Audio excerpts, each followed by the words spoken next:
les deux. Sophie Beaupère, vous êtes déléguée générale chez Unicancer et docteur Rachel Baucher, vous êtes présidente de l'inter-syndicat national des praticiens hospitaliers et psychiatres. Toutes les deux, vous venez de participer à la conférence pour un management durable, conditions de travail, équilibre vie personnelle, vie professionnelle, parcours professionnel motivant. Chacune de votre tour, j'aimerais que vous me disiez une grande idée que vous retenez de cet échange dans le cadre de Made in Tex. Oui, bonjour, merci pour cet échange.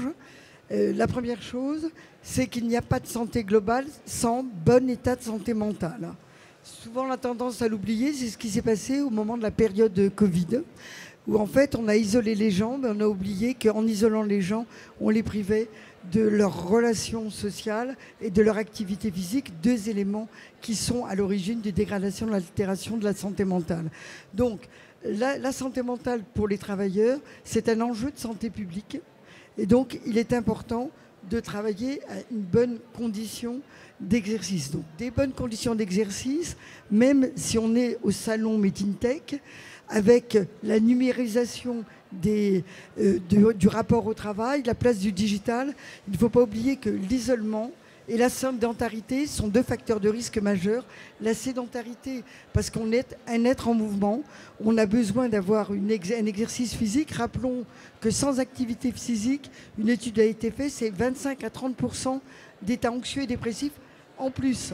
Deuxièmement, sur l'isolement, le fait de ne pas faire partie d'un groupe, d'une dynamique de groupe, d'une dynamique d'équipe, d'une stratégie d'équipe, ça enlève cette fierté d'appartenance, ça enlève aussi cette reconnaissance dont on a tant besoin quand on souhaite être impliqué, quand on souhaite être engagé.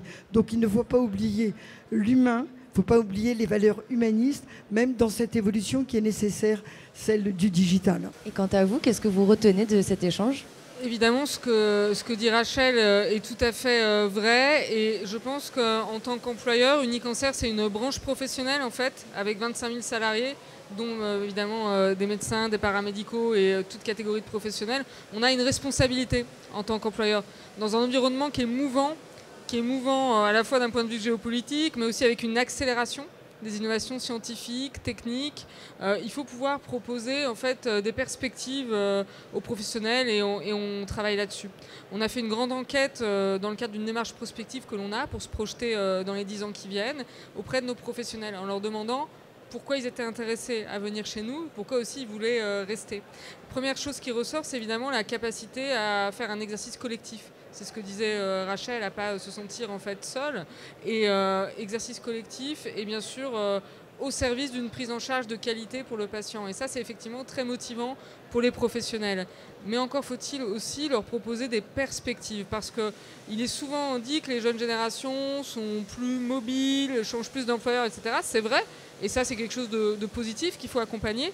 Mais les salariés, ils sont aussi très en demande de parcours qui leur permettent d'avoir des perspectives, de se projeter, de pouvoir valoriser leur expertise, de pouvoir, s'ils le souhaitent, évoluer dans leur métier, voire changer de métier. On sait qu'aujourd'hui, les innovations techniques, scientifiques s'accélèrent et que le métier que l'on exerce aujourd'hui ne sera sans doute pas le même que celui qu'on fera demain.